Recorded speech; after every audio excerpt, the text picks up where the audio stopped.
Okay, I'm sitting next to Mr. Mark Wood. Mark Wood is CEO of Future, based in the United Kingdom. Future is publishing special interest brands in content areas like music, design, technology, automotive, films, games and crafts. And among the top 3 brands are T3 on tech and design and gadgets. And other brands are like Classic Rock and Total Film. Well, I have a few questions based on what Mr. Wood was telling during the Digital Innovators Summit earlier this morning. Mr. Wood, can you first comment on the way you are moving your brands to digital? Yeah, well, as a company, we've seen, I think everybody in the organization realizes that print sales are in a structural decline and that the company cannot survive just by printing magazines.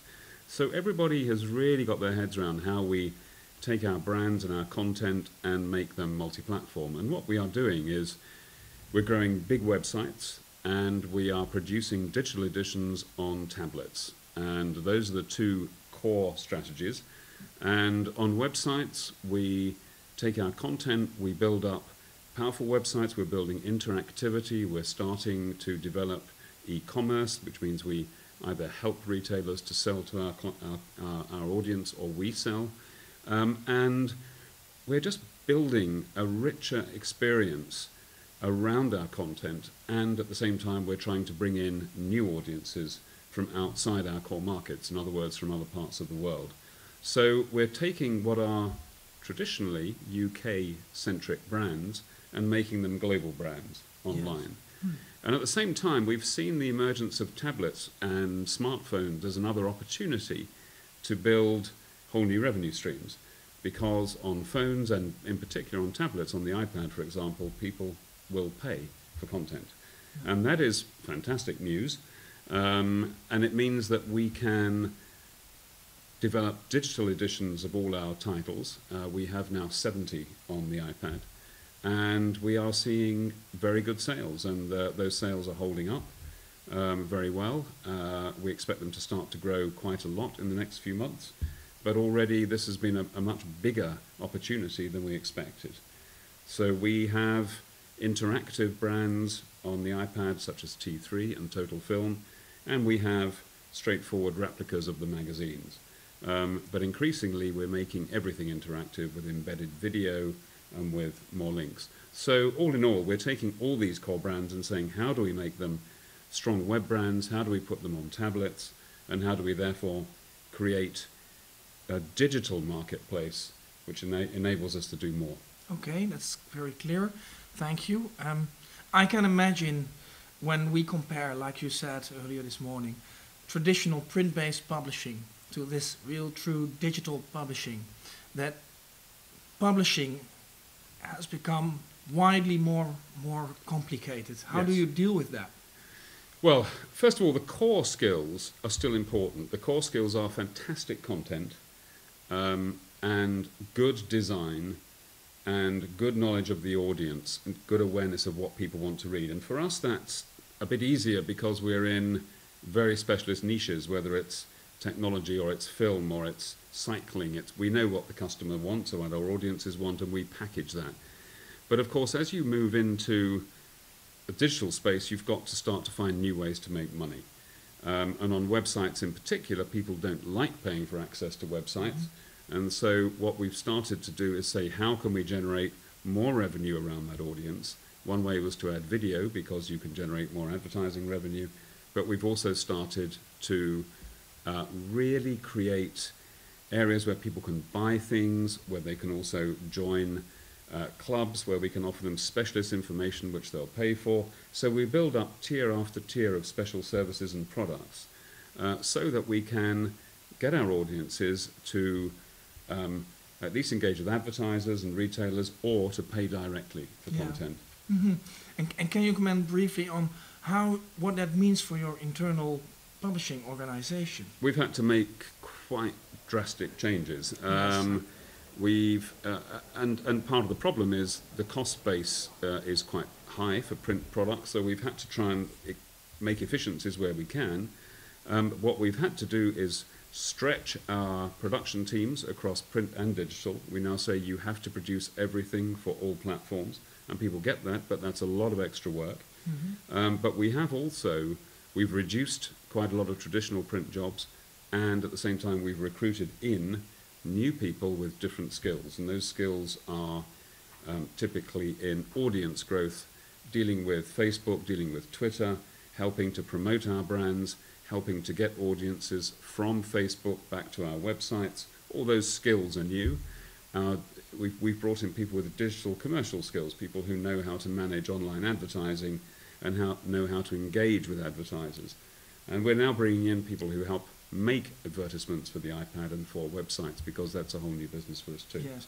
So logically maybe, but you had also to say goodbye to some people who couldn't be at this transformation, who were incapable of managing and bringing new people. Yeah, it's a tough business. It's a battle for survival, and I think traditional publishing businesses everywhere are facing enormous challenges with the decline of sales of print products. Print products will be with us for years because they're wonderful and they're beautiful and we love them, but there is a structural decline in print sales, not universal, but across most parts of the market. So we've had to reduce our cost base, and what we have done is reduced our headcount, our numbers, the number of staff we have engaged in producing traditional print products. Yes. Okay. Well, last question. The gang of the big five, as you call them, I think. Google, Facebook, Apple, Amazon, and the last one. Where are we? Google, Facebook, Apple, Amazon, Microsoft. Yes, Microsoft. Yes. Is it more of an opportunity or more of a threat to future? By and large, it's an opportunity. These are organizations which are opening up the way to new markets and also making it easier to reach those markets. Apple produces fabulous products. The iPad has opened up a whole new market of tablets, reaching millions of people, and we can sell our products on those tablets. And they're beautiful and they're well designed. Google helps people find our content. So by and large, as long as you work with them, and we try to work with them all, I think they all offer opportunities. If you look at, it's not universal, because where does Amazon go next? Does Amazon try and get into publishing?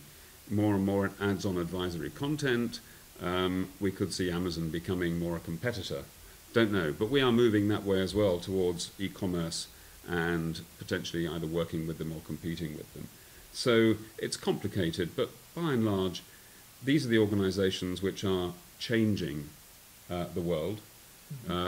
We work closely with all of them. We work very closely with Microsoft on the Xbox, because we do games publishing, with Apple, with Google, and with Facebook. These are ways to reach new audiences. They're also paths to engage with existing audiences and deliver a better service. Yeah. So I think we can keep our customers happier by utilizing the tools they offer. Yeah. And when we look at those platforms and we look at the advertisement part of the income, there we heard in another story this morning that, well, those big four or big five are taking lots of income, digital income to them, on the whole digital advertisement money that has to be divided between publishers and those platform parties, so to speak. So there they seem to be more competitors, or is that? There is an element there of competing for advertising dollars. Yeah. But on the other hand, we do also see new opportunities to generate more advertising revenue. Already in our business, over 40% of all our advertising revenue is now digital. And in our US business, it's well over 50%. And we would expect it to be majority digital quite soon. And that means we're already in the space of helping digital advertisers, helping advertisers reach online and mobile audiences. What is interesting, I think, is seeing that on websites and on tablets, there's opportunity to change the way advertisers reach their audiences. And we are very keen to work with the advertisers, and we do work with the advertisers, to try and develop new ways of advertising. Making which are it more interactive. Far more interactive, far more interesting, and in keeping with the style of the product they're in. Yeah. So we do T3 interactive ads for some companies, and they are short, sharp, sexy, Yeah. and they go with the brand. And we're only in the beginning of tablet Yeah.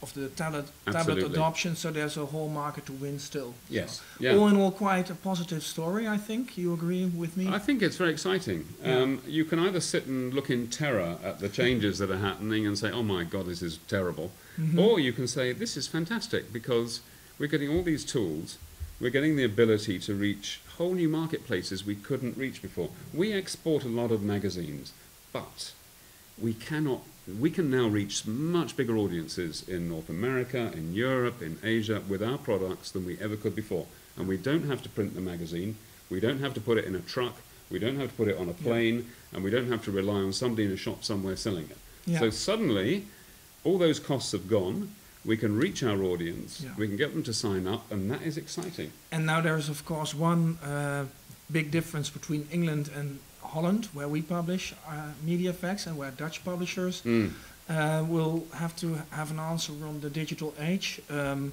you have any advice to them? Because it's less easy, maybe scalable, the content.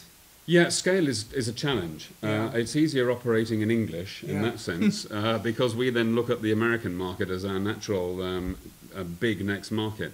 Yeah. But you don't need big numbers to have a digital success if you can keep the costs under control. And we've developed app software, and we also, we're not the only ones, which enables you to keep the workflows under control and do new things at quite low cost. So I think the opportunities in the Netherlands are exactly the same as they are anywhere else. You've got a big market. It's one which has traditionally been very strong in publishing and very, very loyal. So I would think there are lots of exciting opportunities as well. And Holland's a very sophisticated country which likes new and innovative things. So I think what we've done at Future is to say, let's be bold. Yeah. Let's not be worried, let's not be frightened. We're going to lose revenues in some places and some things are not going to work, but let's be courageous and just go for it. Okay, well, that's a very good end of this interview. Thank you, Mr. Thank Wood. you. Thank you very much Yeah. indeed. Thanks.